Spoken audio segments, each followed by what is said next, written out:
Welcome to my show, Secrets of a Personal Trainer, Unfiltered. My name is Cornelia Dura. I'm your show host. I'm also a former IFBB World Champion, a personal trainer in my gym Fit and Fight in Pompano Beach, Florida, and I'm also an economist. Let's get started with your transformation right now. Episode 20. 180 pounds weight loss without any surgeries. This is my former branch manager, Elisa Rojas. I met her in the bank where I was banking. She could barely walk anymore. She had really problems to walk. And I'm thinking by myself, when is the moment coming that she gets enough? When is that moment? Today, she is here on my podcast, Secrets of a Personal Trainer Unfiltered, and she will share today how she made it without any surgery, without gastric bypass surgery, without anything, just by willpower and the knowledge that she needs to change something.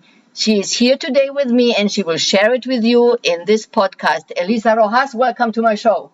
Thank you so much, Connie, for having me today. I'm very excited to be a part of your podcast. There is somebody very skinny sitting here right beside me, and honestly, she's almost skinnier than I am, and it's my job to be in good shape because I'm a personal trainer, and she is really in unbelievable shape. Now, I was thinking what is important for everybody who is really overweight, and I'm not talking about 10, 15, or 20 pounds. I mean really overweight. I mean 60, 70, 80 pounds or more. That's like obese in the BMI definition. So what is the point? So first of all, how did you get there? How did you reach all this weight? Because this having like 150 pounds too much, this is not coming in 2 months, or it's not coming in 1 year just eating a lot of fried food. How long did it take till you reached the so many pounds? How many pounds did you have?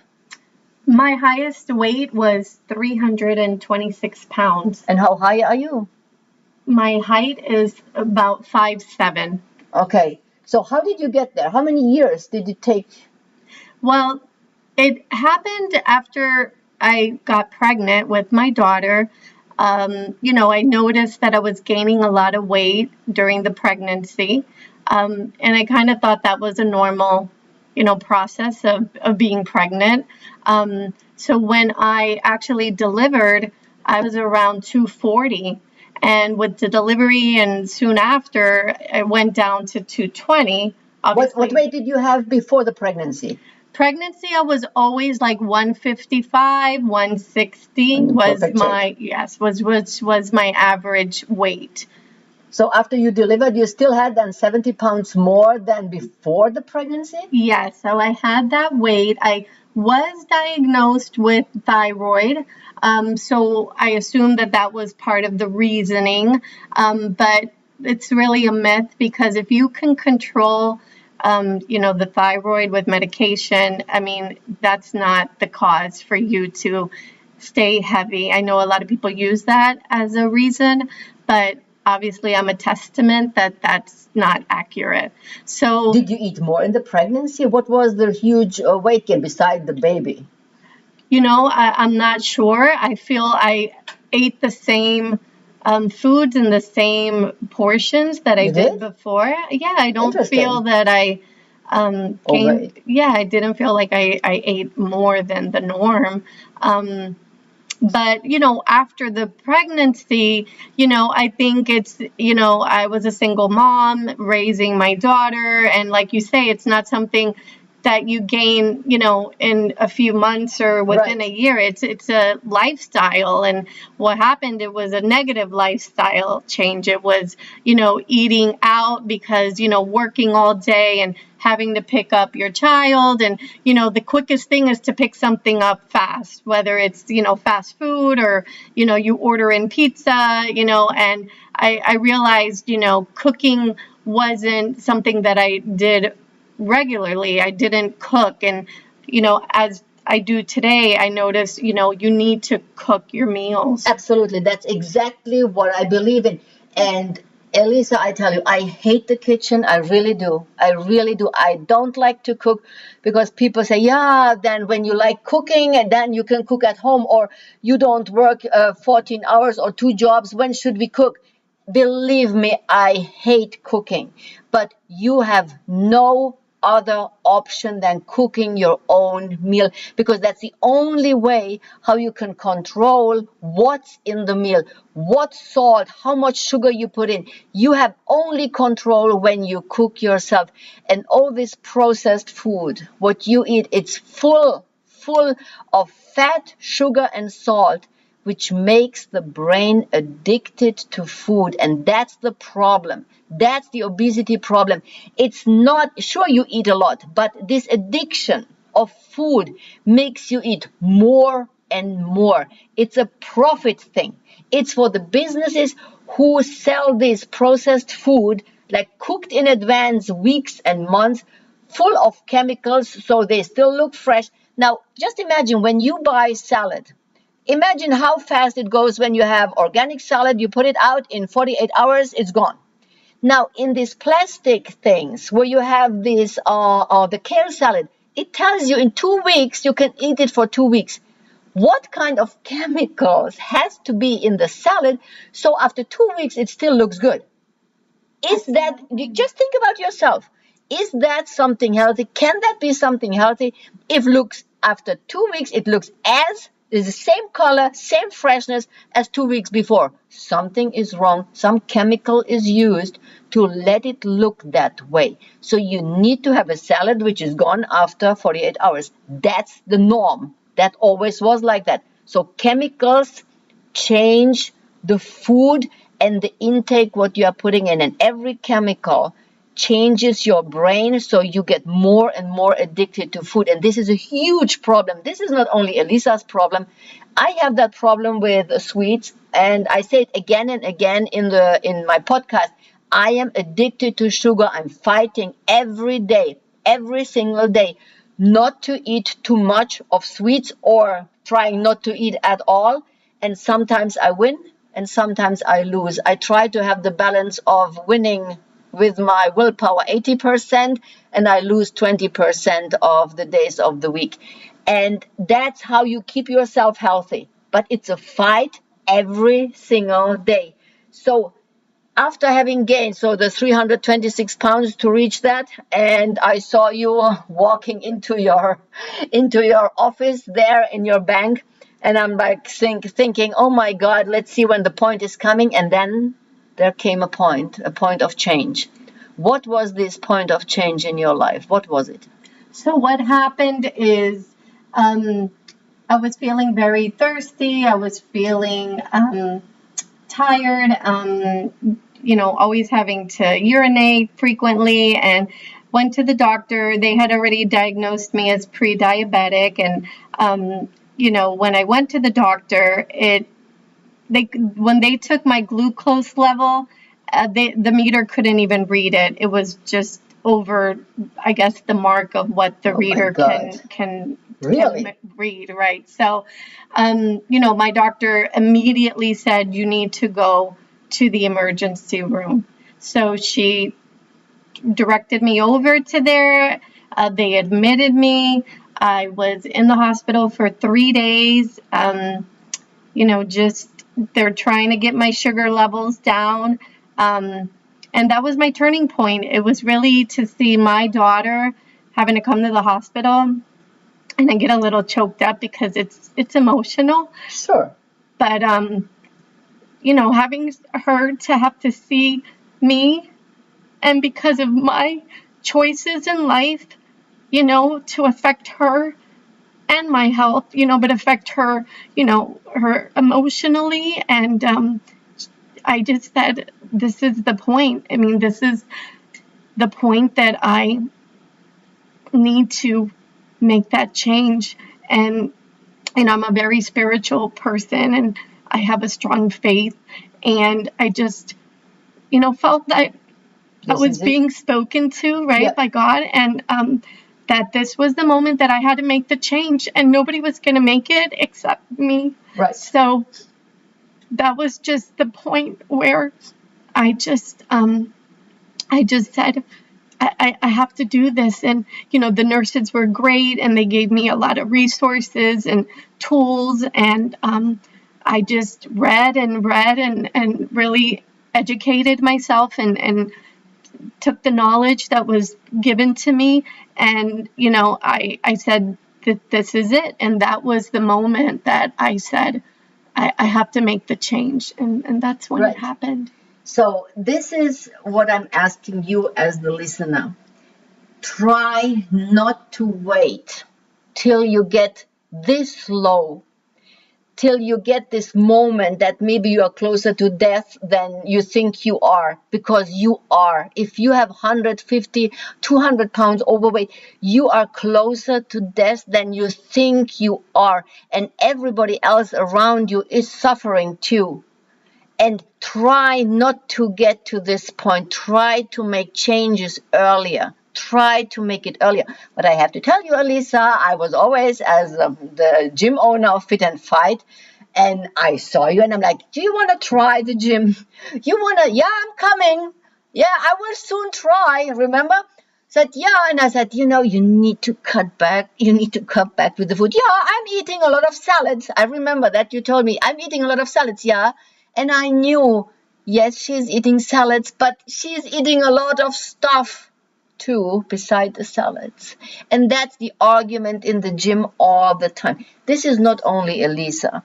This is so many clients. I'm eating just salads and I'm gaining weight. No, you are not. You are not. You are lying to yourself, because from salad you will not gain 150, 200 pounds. Never. It's just not happening. So I said to myself, I can just offer the gym. I can offer a couple of free sessions. I can offer her the service what I can, and my power, my willpower, that she's using my willpower to maybe make changes. But she decided this is the point when her daughter came and was ready to help her, that she needs to change now something, because this cannot go on like that. And maybe she will not see the grandkids anymore. This is the moment. And that is normally the last point in your life when you change something, that this is it now. I'm so fed up with myself. I'm just so fed up that I did that to myself.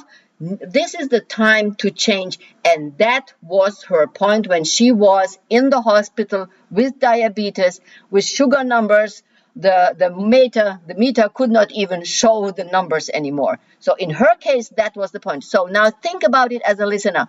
What is your point? When is this point coming that you say, this is it now? Now I need to change. So when is your point coming? Is it today? When you listen to the show, when you hear Elisa, what she went through? Is it today? Is it tomorrow? Or is it in 3-4 months? Because you will hit bottom too. The moment is coming for everybody. There's no escape. There is just no escape. Now, what was after this? Now you decided, okay, this is now over. I have to change. I have to do now something. What was the very first step you did to make a change? What was your very first? Do you remember that? What was the first decision you made? This is what you changed, the very first thing. Well, I would have to say that my first change was changing my mindset. Not something physically or that I had to do, but my mindset was, I am not eating any more fast food. I'm not eating any, food like that. But also I used to drink a lot of juices, and I realized juice has a lot of sugar. Correct. I mean, orange juice, cranberry juice, any type of juice. And I was a juice person. I wasn't a soda person. There's people out there that just have to have soda. I wasn't a soda, but I just stopped the juices, drank water. I was just drinking water. And again, Connie, I did this. I did not have any I didn't do the surgeries. Yeah. I didn't do the gastro bypass. Bypass, and I didn't do the other one either. The lap band. The lap band. I did this all on my own. And it took time, and we'll talk about, my journey and the time frame it took me. But that was the first thing, was my mindset, because I had to really say, no, I'm not going to eat that donut. I'm not going to have that cookie. I'm not going to stop at McDonald's or whatever fast food you like.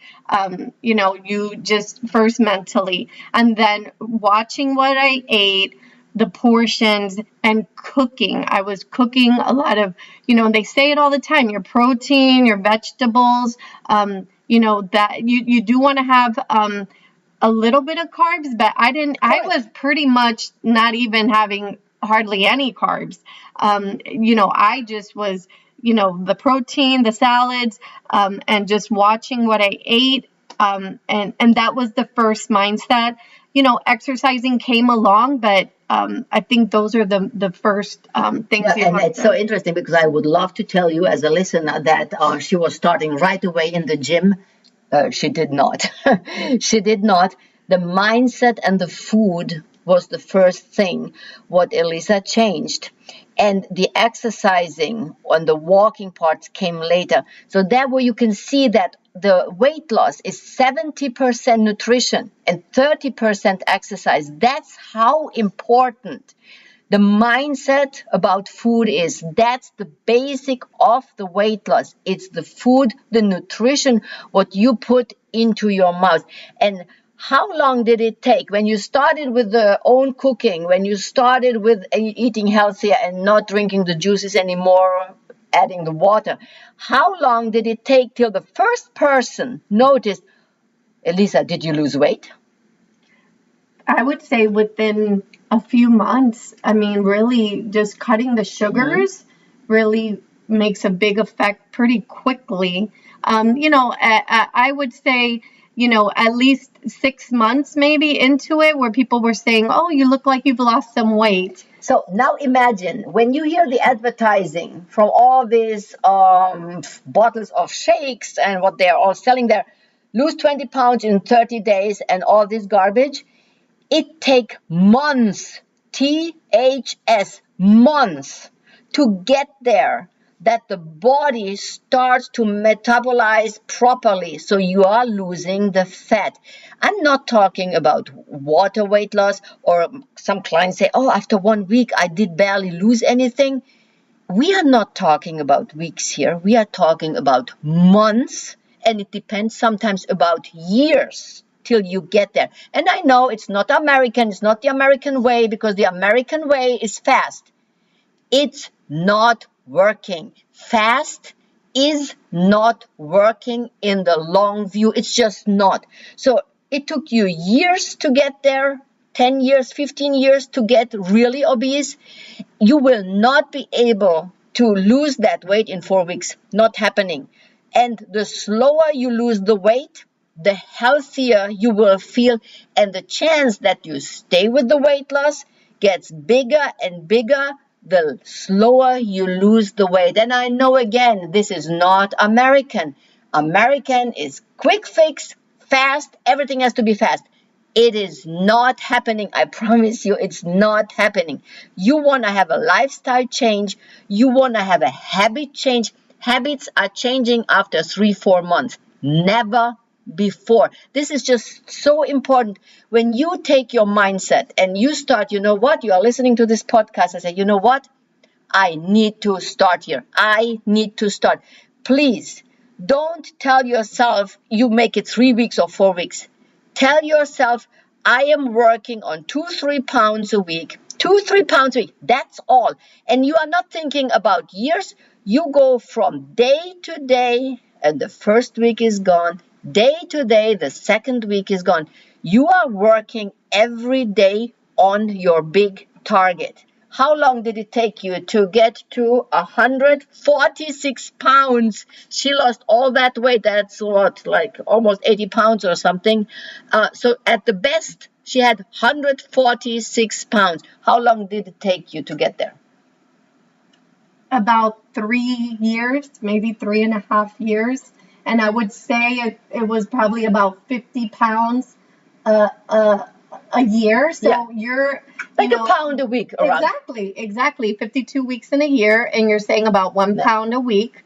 So, it's definitely that's the way to go. I think like Connie says, losing it slowly, it lets you keep it off. It also lets your body adjust too.